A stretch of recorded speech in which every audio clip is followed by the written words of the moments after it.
আমি দোয়া করি আল্লাহ এই যুবকরা যেন কিয়ামতে আরশে আজিমের নিচে জায়গা পায়। এই যুবকদেরকে যেন নবী পাক নিজ হাতে হাউজে কাউসার পান করায়। এই যুবকরা যেন আল্লাহর হাতের খানা 500 বছর খাইতে পারে, বলেন আমিন। আর একবার বলেন আমিন। তবে অনুরোধ থাকবে, যে যুবক তুমি আজকে মাহফিল করলে, এই সম্মেলন করলে, তুমি যেন আবার অন্য সম্মেলনে তুমি করো না।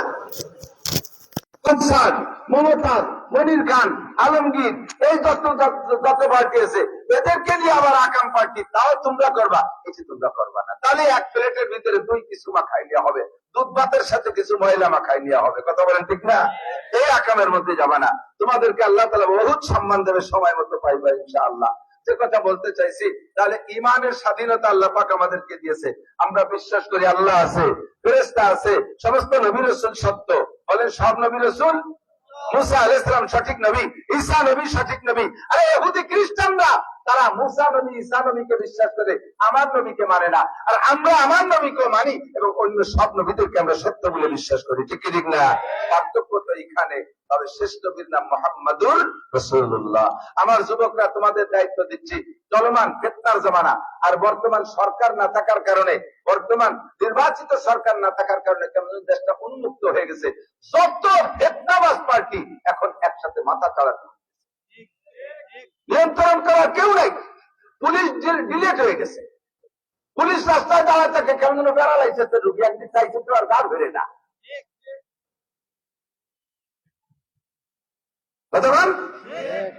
এই মুহূর্তে আজীব খেলা চলতেছে, খ্রিস্টানদের অপতৎপরতা বাড়ছে প্রচুর ভাবে। আমাদের গোপালগঞ্জ জেলা, নাম শুনলে আপনাকে গোপালগঞ্জ শুনলে খারাপ জায়গায় কি তা করতে পারতেছে, তারপর বাড়ি তো গোপালগঞ্জ না করতে পারি না।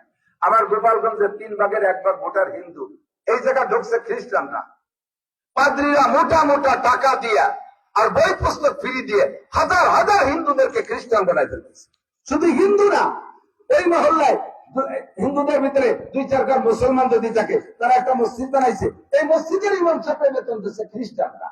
আর ইমাম সাহেব দিয়ে ইনজিল আর তাওরাত কিতাব তাদের ভিতরে তালিম করাচ্ছে। ইমাম সাহেব বিক্রি হয়ে গেছে খ্রিস্টানদের কাছে। ভয় হয় কখন যদি ইমামও খ্রিস্টান হয়ে যায়। এই ফিতনার সময় তোমরা সতর্ক থাকবা যুবক, আল্লাহর প্রতি বিশ্বাস রাখবা। বিশ্বনবী মুহাম্মদুর রাসূলুল্লাহর এগেইনস্টে ভারতের এক পণ্য, নাম তার গোলাম আহমদ কাদিয়ানী।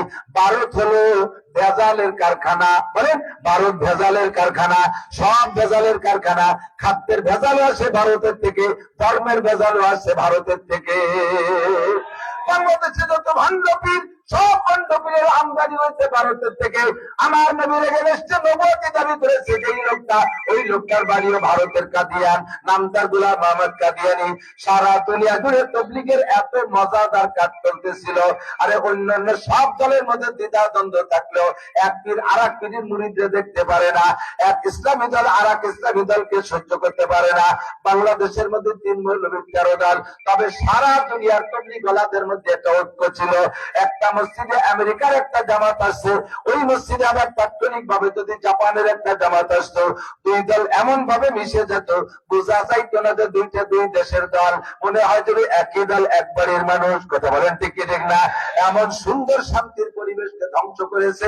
যেই জায়গা থেকে গুটি চালাইছে, ওই জায়গাটাও ভারত।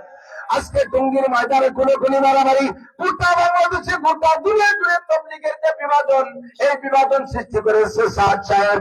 এই সাদ সাহেব বিভ্রান্ত আকীদা উম্মতের মধ্যে ঢুকাই দিয়া মুসলমানদেরকে ক্ষতিগ্রস্ত করেছে। প্রত্যেক দিন তবলিগের মেহনতের মাধ্যমে 1000 করে কাফের কলেমা পড়ে মুসলমান হচ্ছিল। আর এই সাদ সাহেবের গ্যাঞ্জামের কারণে এখন সেই নিউজ বন্ধ হয়ে গেছে, আর কাফের কলেমা পড়ে মুসলমান হওয়ার খবর শোনা যায় না। সব বেতার মার্কাজ হলো ইন্ডিয়া। এখন আমার বাংলাদেশকে ধ্বংস করার জন্য তাও তারা চালাইতেছে ইন্ডিয়া থেকে। সাবধান দোস্ত, এই মুহূর্তে তুমি ইমানে একমত থাকবা। আল্লাহ ছাড়া যেমন কোন মাবুদ নাই, আল্লাহ ছাড়া কোন মাবুদ নাই। আর কিয়ামত পর্যন্ত নবী হিসেবে একজন নবী দরকার, তিনি আমার নবী মুহাম্মদুর রাসূলুল্লাহ সাল্লাল্লাহু আলাইহি ওয়াসাল্লাম। কথা বলেন ঠিক কি ঠিক না? কাদিয়ানীদের কেউ যদি এলাকায় ঢুকে দাওয়াত দিতে আসে, আমার প্রাণ প্রিয় বন্ধু যুবকরা, তোমরা এ জায়গা দায়িত্ব পালন করতে পারবা? ধরে বলেন পারবেন? পারবেন। ওদের ফুলের মালা দিতে হবে, ঠিক না? কাদিয়ানিকে কিসের মালা? আরে জোর হলো না, আরো জোরে। খালি জুতো না, জুতোর তলে কিছু থাকবে, ময়লা না তো গু থাকবে। ময়লা করলে জুতো নাবা হয় না। পায়খানা গু মাখানে জুতোতে মালা দিয়ে ছেড়ে দিতে হবে, কথা ঠিক আছে না? কোনো ভেত্তবাদ, কোন সাদিয়ারি কাদিয়ারি বাংলার জমিনে চলবে, আরো জোরে চলবে। 31শে জানুয়ারি, 1-2 ফেব্রুয়ারি বিশ্ব ইজতেমা ইনশাআল্লাহ ভরপুর জমজমাটের সাথে হবে ইনশাআল্লাহ। আর এই সমস্ত শয়তানের প্রতিবাদ জবাব আমরা সেদিন দিয়ে দেবো। আয় খালি সামনে এবার জিন্দেগি ভরে তবলিগ করছে মিষ্টি ভাষায়, সেই মিষ্টি ভাষাকে ধ্বংস করে দিছিস, এখন তবলিগ হবে গরম ভাষায়। জবাব দিয়ে দিতে হবে ইনশাআল্লাহ। বাস কোথাকার? আমি টাকা দিয়ে পয়সা দিয়ে গাঁজা খাই, আদা খাই, ফেন্সিডিল খাই, দুনিয়ার আকাম কুকাম বিড়ির ভাষা দিয়ে বিড়ি ধরায়, মাঝে গ্যাপ দেয় না, মাঝে মাঝে নিজের ভাষা দিয়ে একটা ধরায়। এত বড় শয়তান, তার দুধের আমি তবলিগি পাঠাইছি। তবলিগির তস্কিল করছে, কয় 1 টাকাও না, টাকাও আমি দেবো। তবলিগি পাঠাইছি 1 চিল্লা কথা পেয়ে যাই, ফোন দিয়ে 3 চিল্লা দেবো, টাকা পাঠান। আবারও পাঠাইছি 3 চিল্লা দিয়ে বাড়ি এসে প্রথম ফতোয়া দেখে মৌলানা নাসিরের ইমান নাই। আমার ইমান নাই, ওই ইমান কিনে নিয়ে এসে আমারটা আইছে। আমারে কয় হুজুর আল্লাহ রাস্তায় সময় লাগাইছে। 33 বছর পুলিশের চাকরি করিয়া রিটায়ার করে 3 চিল্লা দিয়েছে, সে আমারে কয় আল্লাহ রাস্তায় সময় লাগাইছেন। হ্যাঁ লাগাইছে। কতদিন লাগাইছেন? 43-43 বছর। এত কি করবো টাকা লাগানো? 12 বছর লাগাইছি, মাদ্রাসায় পড়ছি 12 বছর। আর 33 বছর 32 বছর হলো পড়াই, হাদিস পড়াই, বুখারী পড়াই, মুসলিম দিকে হয়তো এই জান্নাতটা কি? আমি যে 12 বছর মাদ্রাসায় পড়ছি আর 32 বছর বুখারী পড়াই, এটা কি আল্লাহর রাস্তায় না? এটা কি আল্লাহর রাস্তায় না?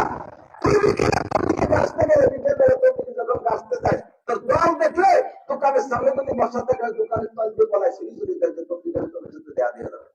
আর আমি যখন স্টেজে বসে আমার প্যান্ট ফেলে বসে, আমি ওই জায়গায় বসে হাজার হাজার মানুষের তস্তি করেছি। তুই সারা জীবন তবলিগ করে করতে না পারবি, আমি মাঠে বসে তার চেয়ে বেশি তস্তি করি। আমারটা দিনের কাজ না, আমারটা আল্লাহ রাস্তায় সময় লাগালি না। তুই আমার দ্বারা কিছু মনে হয় না, ঠিক আছে? আমার দ্বারা যদি ভালো না লাগে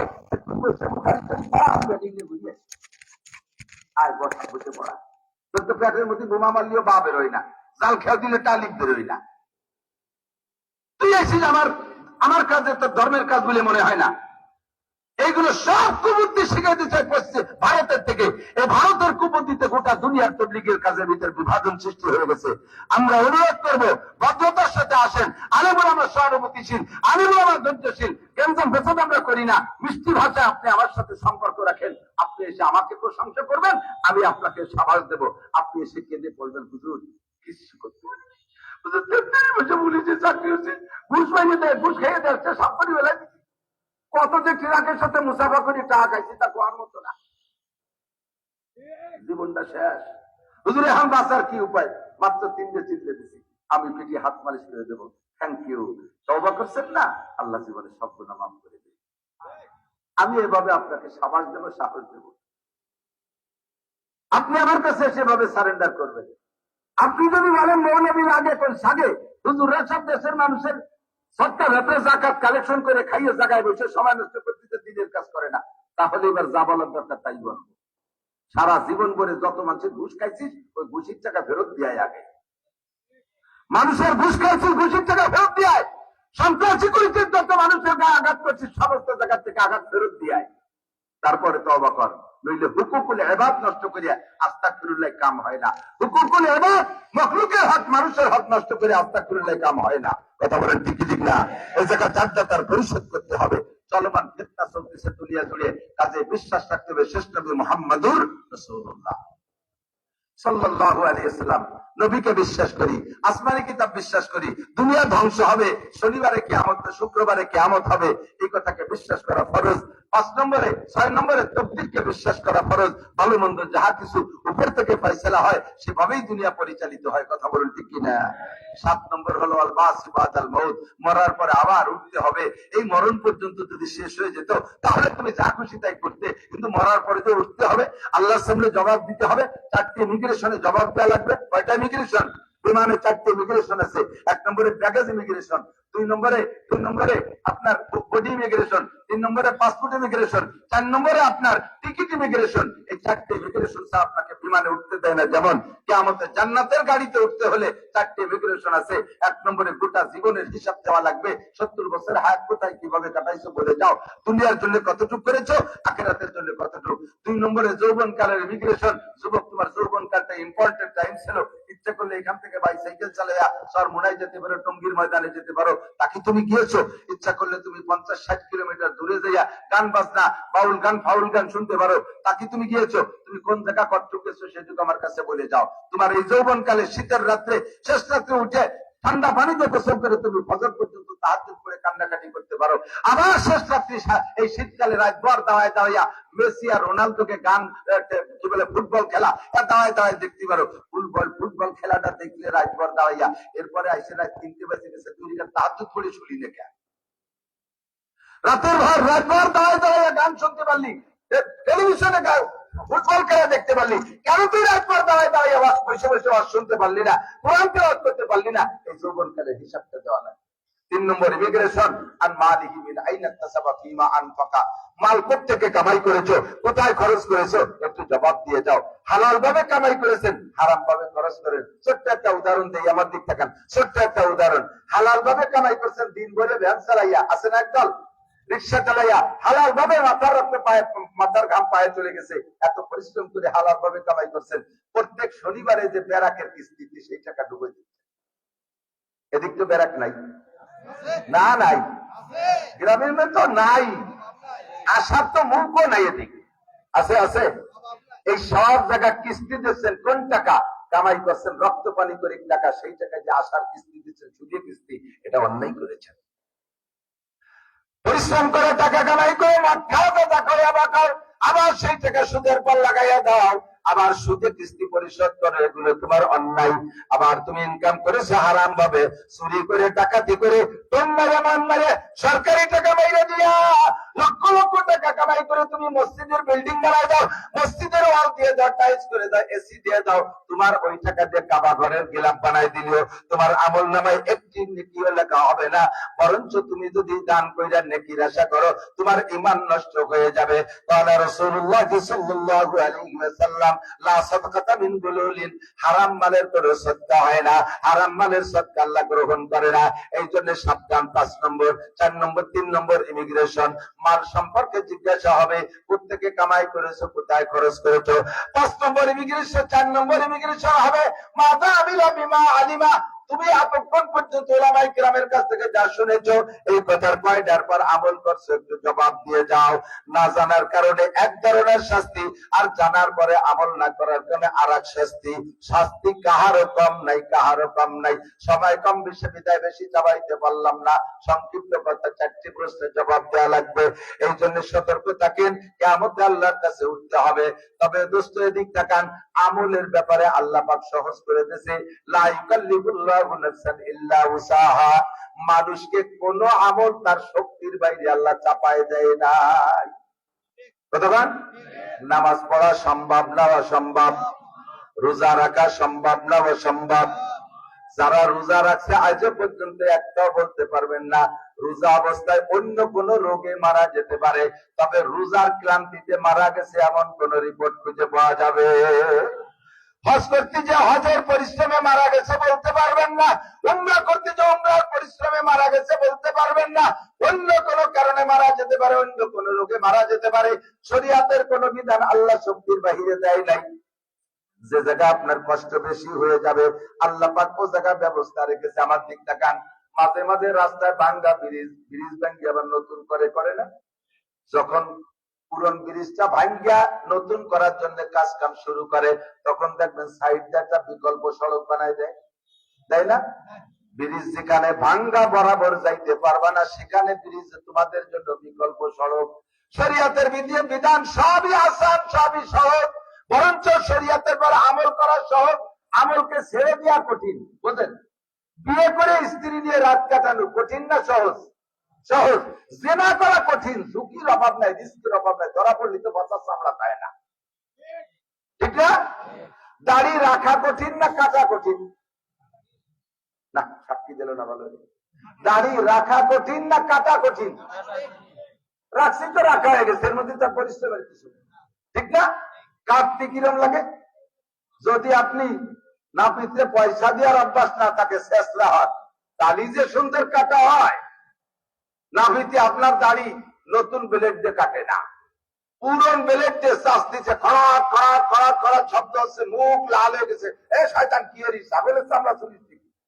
বলছে টাকা দাও না, পয়সা দাও না, নতুন ব্লেড। এর যে ব্লেড ধরছে, 3 জনের দাড়ি চাচ্ছে, 5-6 জনের বগল সাফ করে তারপরে ধরছে ওরে, মুখখান লাল করে ফেলেছে। তাহলে দাড়ি রাখা কঠিন না কাটা কঠিন? অবশ্যই কাটা কঠিন, ঠিক না?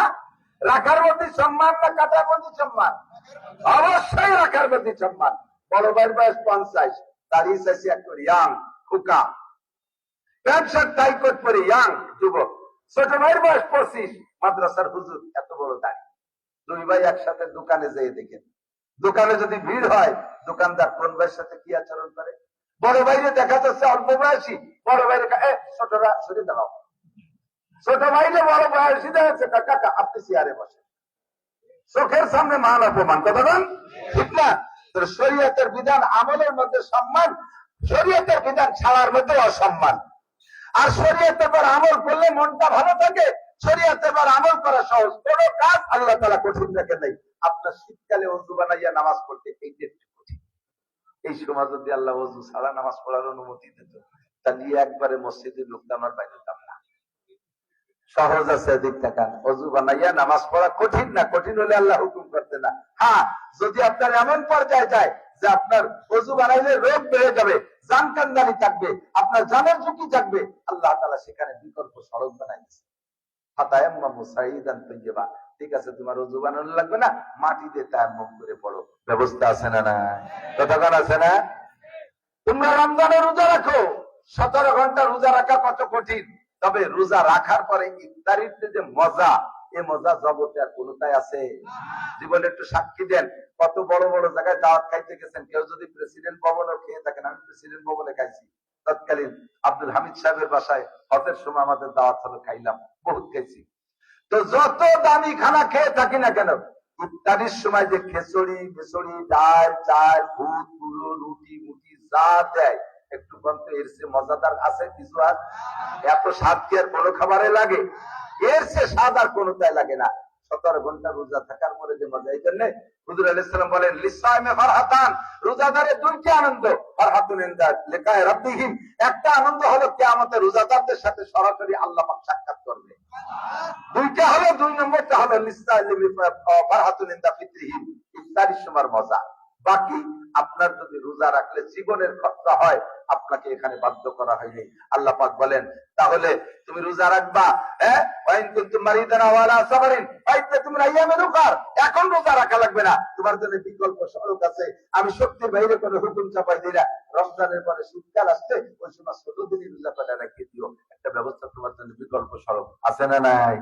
শরীয়তের কোন বিধানের ভিতরে আল্লাহ তাআলা কঠোরতা রাখেন, এই জন্য আল্লাহ বলেন, লা ইউকাল্লিফুল্লাহু নাফসান ইল্লা উসাহা, কোন আমল তোমার জন্য শক্তির বাহিরে বলা হয় নাই, কাজেই তুমি এ জায়গাতে কঠিন মনে করে ছেড়ে দিবা, এই সুযোগ আমি মেনে নেব না। আল্লাহ তাআলা আমাদের সকলকে ইমানের স্বাধীনতা অর্জন করে ইমান গ্রহণ করার তৌফিক দান করে, সবাই বলে আমিন। আর আমলের সহুলাত, আমল করার ব্যাপারে আল্লাহ যে সহজতা করে দিয়ে, আর একটা ছোট্ট সহজ বলে দিই, মাঝে মাঝে বলে থাকি, অনেকে আমল করতে চাই বিদায় তাহাজ্জুদের নামাজ পড়তে শেষ রাত্রে, তাই না? তাহাজ্জুদের সময় কখন? রাত দুপুরের পরে। তো আমরা সকলে পারবো না বিদায় নবী আলাইহিস সালাম সহজ করে দিয়েছে, তুমি ঈশার ফরজ নামাজ 4 রাকাত পড়ে, সুন্নাত 2 রাকাত পড়ে, বেতরের আগে পারলে 12 রাকাত, না পারলে 10, না পারলে 8, না হয় 6, না পারলে 4, না পারলে কমপক্ষে তুমি রেগুলার 2 রাকাত করে নামাজ তাহাজ্জুদের নিয়তে পড়ে এরপরে বেতের পরে শুয়ে থাকবা, নিয়ত রাখবা শেষ রাত্রে উঠতে পারলে আবারও তাহাজ্জুদ পড়বো।